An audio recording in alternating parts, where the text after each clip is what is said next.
le grand maître. Oui, Oui, oui, bonsoir mon grand-oncle. oui, Rebonsoir. oui, Merci bonsoir. beaucoup de Oui. me redonner la parole. Mhm. En fait, c'est la sortie de tout le monde, la sortie aussi de mon frère le roi, à qui je vais dire vraiment, Abba Fofana, Fofana, Fofana, vraiment le remercier pour sa sortie, parce qu'il a dit des choses très intéressantes qui Mhm. m'ont vraiment aussi inspiré et donné des idées. Il y avait aussi de l'humour dedans dans ce qu'il disait. Quand il parlait des coups, les coups, les coups, les coups qui chauffent le corps de l'humour des gens, le coup d'ado qui chauffe le corps de ce plomb. Il fait comme s'il sent pas, mais il le sent bien. J'ai bien aimé ça en tout cas. Bon, je pense que au résumé de tout ce qu'il a dit, j'ai eu quand même une réflexion là-dessus. Je pense que le président même est en train vraiment de changer la donne politique en Côte d'Ivoire. C'est-à-dire, il est en train de nous inculquer comme un vrai précepteur politique. En politique, il est en train de nous inculquer une autre façon de faire de la politique. Et qu'on le veuille ou pas, il est vraiment en train de tracer les sillons. Ceux qui sont habitués à faire qui étaient habitués à faire de la politique, de la discrimination, de la xénophobie, les ethno-anarchistes, tous ceux qui sont dans la politique simpliste, c'est-à-dire la politique à la tropicale là, il est en train vraiment d'imposer sa touche. Il est en train d'imposer sa touche. Le plus, le plus difficile, bon, pour l'instant, il est encore là, il est là jusqu'en 2070, donc là, il n'y a pas de problème. Mais je pense que il va falloir que nous suivons vraiment ce qu'il fait. Parce que, pourquoi je dis ça? Parce que quand on regarde bien aujourd'hui, les gens, ils ont essayé par tous les moyens. Ils n'ont une seule, comme ils sont pas assez intelligents et ils sont pas assez réfléchis et eux-mêmes là-bas, ils n'ont pas une bonté de cœur, donc ils ne peuvent pas se surpasser. Malheureusement, ils ne peuvent pas se surpasser. Autrement, autrement, ils auraient quand même depuis fort longtemps comprendre les choses. Mais ils ont tellement habitué les Ivoiriens à ce spectacle politique-là que les gens n'arrivaient pas à se démarquer mentalement de, des normes-là, de cette prison mentale dans laquelle les avait mis en politique. Voilà pourquoi aujourd'hui encore, on a des partisans de ces gens-là qui trouvent normal l'attitude de la Guénon de l'Ourgnon. Voilà pourquoi aujourd'hui encore, il y a des gens qui trouvent normal, qui trouvent normal les propos xénophobes, les propos de haine. Mais regardons aujourd'hui la composition des familles en Côte d'Ivoire. Regardons. Moi, je mets quiconque défi de me citer 10 familles où il n'y a pas de métissage. Ça n'existe pas. Ça n'existe pas. Ça n'existe pas. Moi-même qui vous parle là, dans ma famille, là, il y a un enfant baoulé, il y a un enfant bêté. Parce que j'ai des frères, parce que j'ai des sœurs, parce que le métissage est réel en Côte d'Ivoire. Vous voyez? Donc ça, c'est une réalité. On ne peut pas faire fi de ça. On ne peut pas faire fi de ça. Mais comment se fait-il qu'aujourd'hui, on a des dirigeants qui n'ont pas été capables de montrer des documents, même une simple pièce de leur, mais qui aujourd'hui veulent nous imposer leur médiocrité à travers la haine, veulent nous imposer leur médiocrité et leur xénophobie et leur haine de l'autre, cacher ça, cacher leur faiblesse, c'est-à-dire prendre l'être humain, ne pas l'aider à faire un pas de plus, mais le tirer vers le bas pour qu'eux puissent toujours profiter de nous. Tu l'as dit qu'ils ils en veulent au président. La seule raison pour laquelle ils en veulent au président, pourquoi il est venu les démystifier.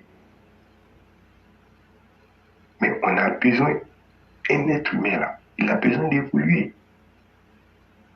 On ne peut pas rester comme on était en 1980. C'est pas possible. Aujourd'hui, on est en 2000 et on est dans les années 2020 maintenant.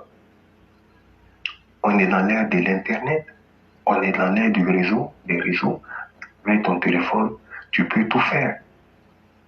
Est-ce que, au début, moi, je me rappelle quand ils avaient commencé à faire la publicité pour le téléphone sans fil. Mon grand-oncle, ils avaient même mis une publicité sur les bus. Bientôt, on coupe les fils. Mais un tonton qui m'a dit, j'étais à l'arrêt du bus, qui est venu me demander, il dit, mon petit, ça veut dire qu'on coupe les fils là. C'est resté marqué dans ma tête. Je lui ai dit, non, tonton, ça veut dire que bientôt, là, on va avoir les téléphones sans fil. Il dit, ah, d'accord. Il dit, merci, mon fils. Le tonton, il est parti. Moi, j'attendais mon bus pour partir. Bon, regardez, de cette année-là jusqu'à aujourd'hui, le bon qu'on a fait, que les autres pays ont fait.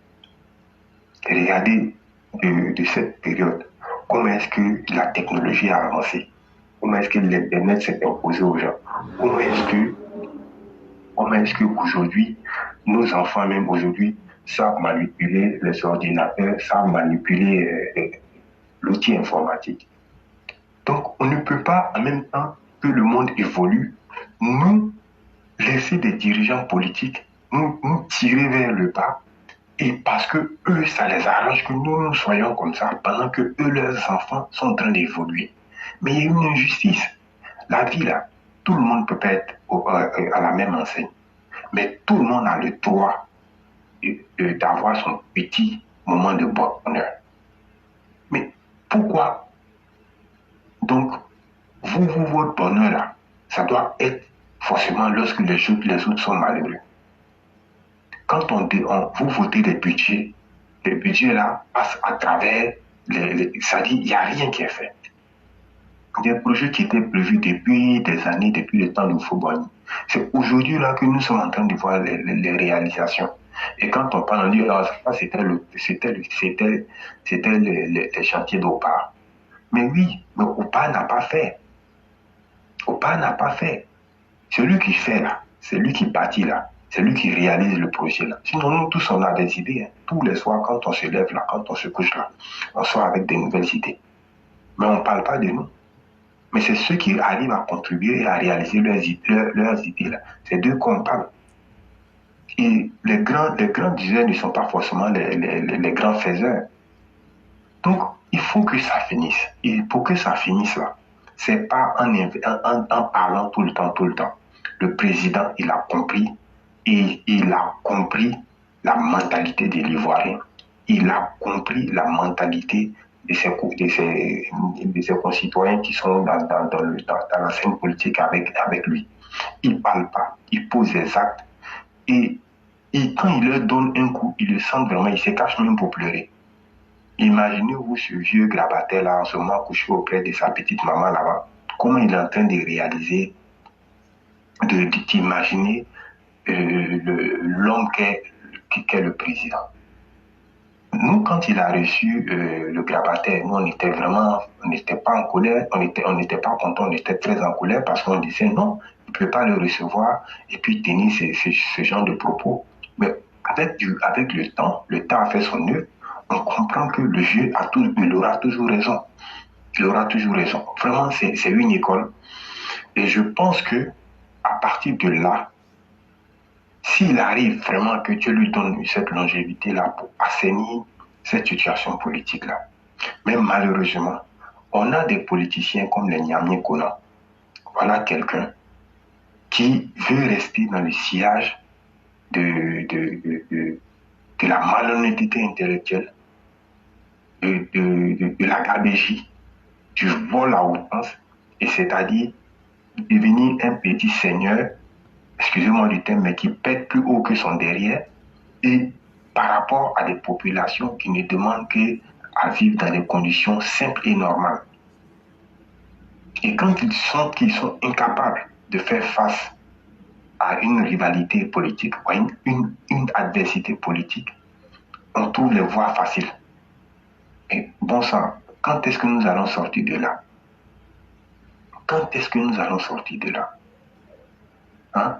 Lorsque nous sommes dans une situation où aujourd'hui, les gens sont, les pays, les États les plus puissants sont des États où il y a une unité. Et nous-mêmes, entre nous-mêmes, dans le même pays, dans le pays de nos ancêtres, nous ne sommes pas capables de nous unir parce qu'il y en a qui ont trouvé un sport facile et qui ont trouvé leur sport favori parce que c'est facile. Toujours et piquer et toucher la fibre ethnique, jouer sur les différences. Mais on a tant de choses en commun pour pouvoir, pour pouvoir s'apitoyer ou pour pouvoir se borner sur nos différences. On a un territoire en commun, on a une histoire en commun, on a une culture en commun, on a un passé en commun, on a des origines communes. Mais pourquoi est-ce que tout ça là, on laisse tout ça derrière nous? Parce qu'il y a des personnes qui croient que la politique c'est un sacerdoce, qui croient que la politique je vais dire, c'est une carrière, c'est une carrière sans fin, qui croient que la politique c'est quelque chose pour lequel une fois que tu as eu ton petit siège, ébrouille-toi pour la conserver par tous les moyens que ce soit. Ben non. Et généralement, malheureusement et généralement, c'est des gens qui ne produisent rien qui sont dans cet état d'esprit-là.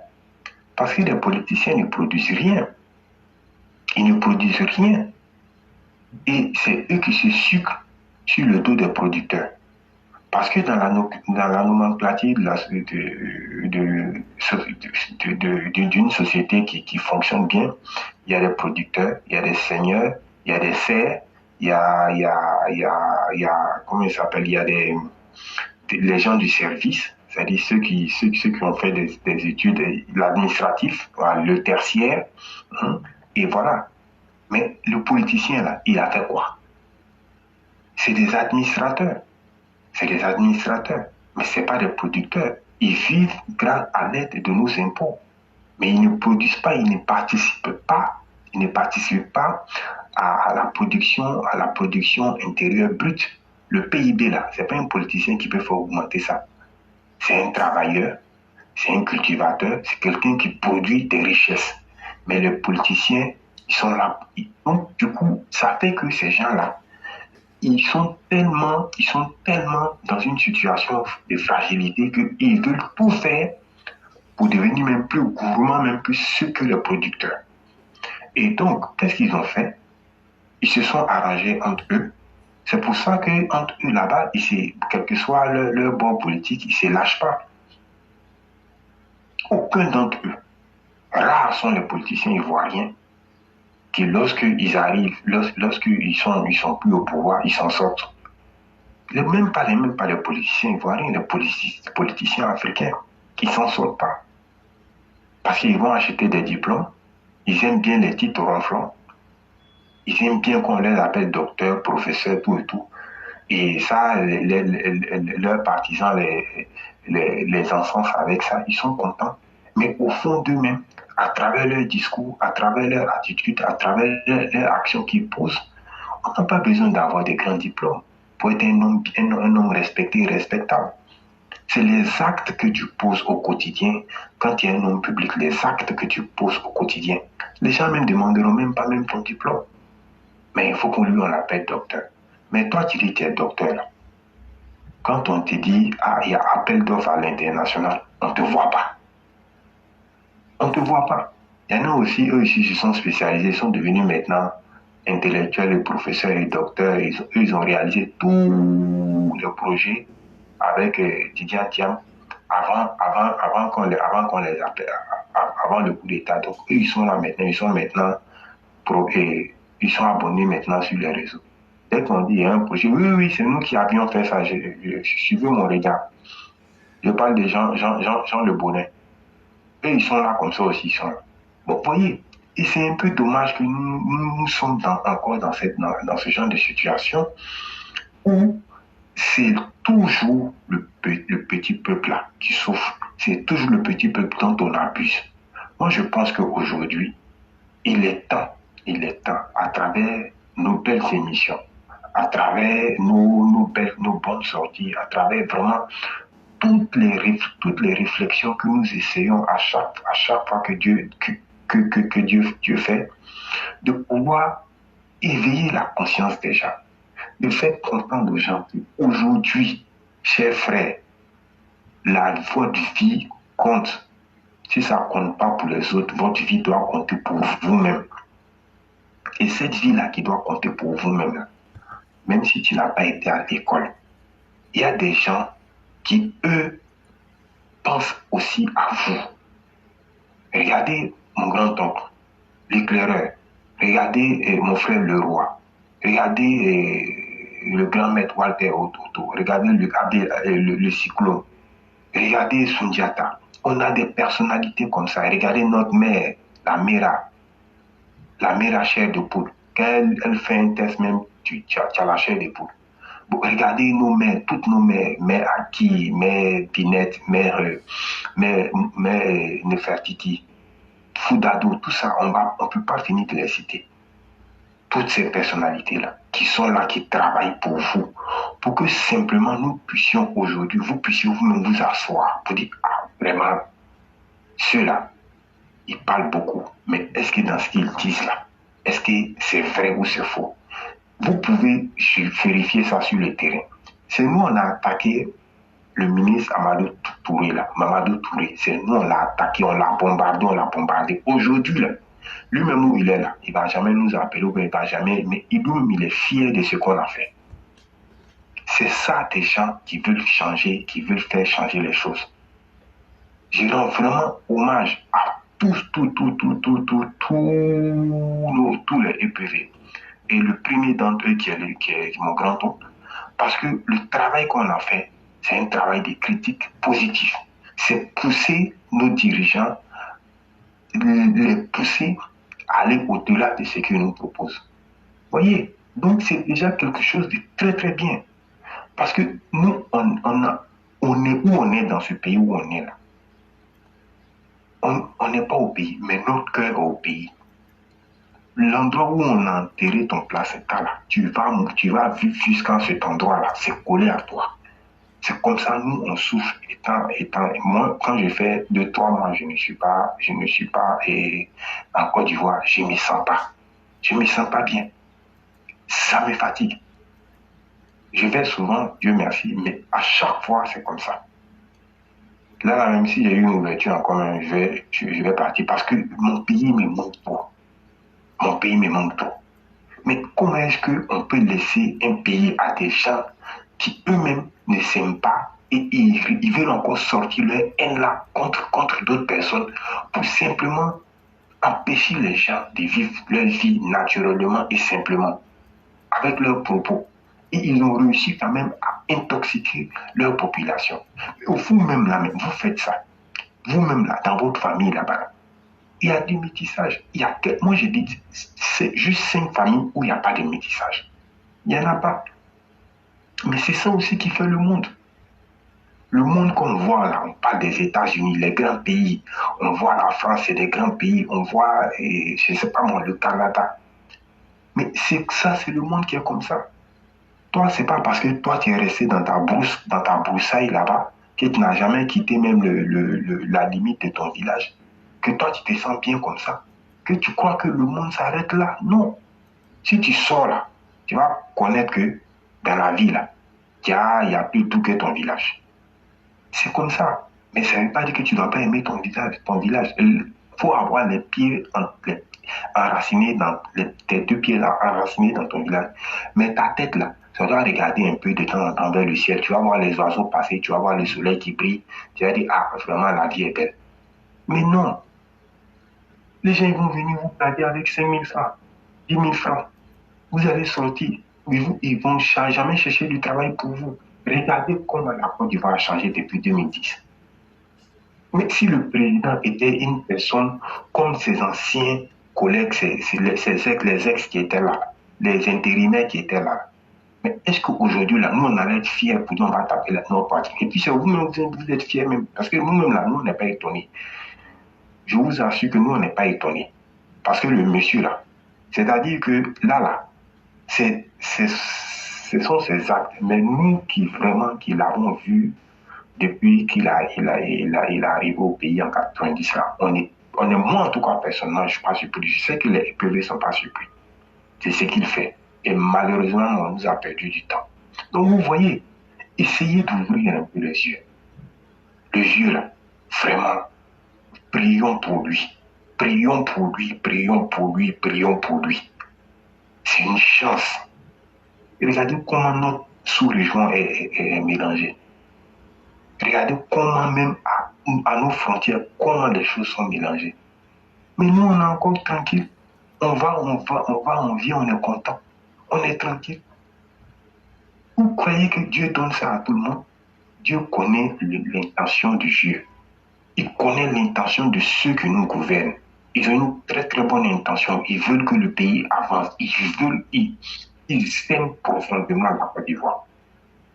Quelqu'un qui aime son pays et puis qui vend son pays, qui veut vendre son pays aux djihadistes, ou bien quelqu'un qui dit que lui, il aime son pays, il sait qu'il va être attaqué. Il sait que son pays va être attaqué. Il sort, il s'en va s'asseoir chez les Blancs là-bas. Et puis, lui maintenant, il veut profiter maintenant pour faire un nettoyage dans l'attaque contre lui. Là. Ça, c'est quelqu'un, ça. C'est un responsable. Tu es assis chez toi à la maison. On te dit que, il y a tel groupe qui dit qu'ils vont venir attaquer tes enfants. C'est ce jour-là, toi, tu trouves le temps d'aller rendre visite au village, aux gens du village voisin. Alors qu'on t'a déjà dit. Bon, on va aller où avec ça? On va aller où avec ça? Et voilà des gens qui n'ont jamais assumé leurs responsabilités. Maintenant, tu sors, tu dis oui, Jacques Chirac m'avait dit que Blaise m'avait dit que les militaires étaient en train de s'entraîner. Mais toi, tu es quel genre de personne? Lui, là, il peut nous apporter quoi encore? Il voyait les nageurs au dos nu. Il a fait quoi? Voilà un dénier là. Melco, on a tous vu ça. En 2011, je suis parti là-bas, mais j'ai dit, mais c'est quoi ça? J'étais dans une voiture, j'ai failli perdre la voiture dans cette eau-là. Melco, en 2011. J'étais avec mon aîné, il m'a dit, mais mon grand, c'est quoi ça? Il dit, c'est ça là qui est là, c'est la refondation là qui est là. J'étais dépassé. Mais regardez aujourd'hui. Mais malgré ça, il y en a encore qui attendent la pluie là, que la pluie là n'a qu'à venir, c'est là on va voir. Bon, vous voyez un peu l'être humain. On aime regarder le bien chez les autres. Oui, moi je m'en vais à Dubaï, je m'en vais au Maroc. Moi je m'en vais à Paris. Mais vous-même chez vous là, tant que ce n'est pas votre frère, même s'il ne faut rien, il n'a qu'à venir s'asseoir. Comme ça, vous allez être content. Mais tu vas t'asseoir. Regardez, il était là, regardez comment on était dans la merde. Déchets toxiques. Saleté par-ci, par-là. Chaque fois, c'est une tentative de coup d'État. Il a pu faire quoi? À part raconter sa misère, sa vie de misère, les cailloux étaient aiguisés. Vous n'avez pas eu la chance, moi j'ai perdu 2 pneus. Des discours comme ça, comment ça, c'est quoi ça? Donc vraiment, le bras mort, on n'a qu'à sciencer. On n'a qu'à sciencer. Le vieux là, c'est pas parce qu'il est originaire du Nord, ce n'est pas ça. Parce qu'avant lui là, nous, notre communauté là, on a soutenu Oufo-Boigny. Le bastion de Oufo-Boigny là, c'était les gens du Nord. Ça, c'est BD qui est venu avec sa haine là, venir gâter ça. Il n'y avait pas un peuple qui supportait plus Oufo-Boigny que les gens du Nord. Il n'y en a pas, jusqu'à aujourd'hui. Moi, il y a encore photos comme ça, photos du bagne de feu comme ça, chez mon papa là-bas. Il y en a, avec la photo du vieux Oufo-Boigny. Mais que demander de plus? Que demander de plus? Parce qu'on veut le meilleur d'entre nous, n'a qu'à nous diriger. Parce que si on prend le meilleur d'entre nous sans regarder son ethnie, sans regarder sa communauté, mais parce que c'est lui qui peut nous faire avancer. Il allait voir le vieux Peleforo, père à son âme. Le vieux Peleforo, quand il a vu net, il a tout abandonné séance tenante pour s'occuper du vieux, pour s'occuper de Foboni. On a vu tout ça. Et si le vieux Peliforo avait dit non, lui là, c'est pas un gars de chez moi, c'est pas l'un de mes enfants. Mais c'est son bienfait qu'il a fait au Foboni, c'est ce que sa descendance est aujourd'hui en train de récolter. Ils vont récolter ça encore bien.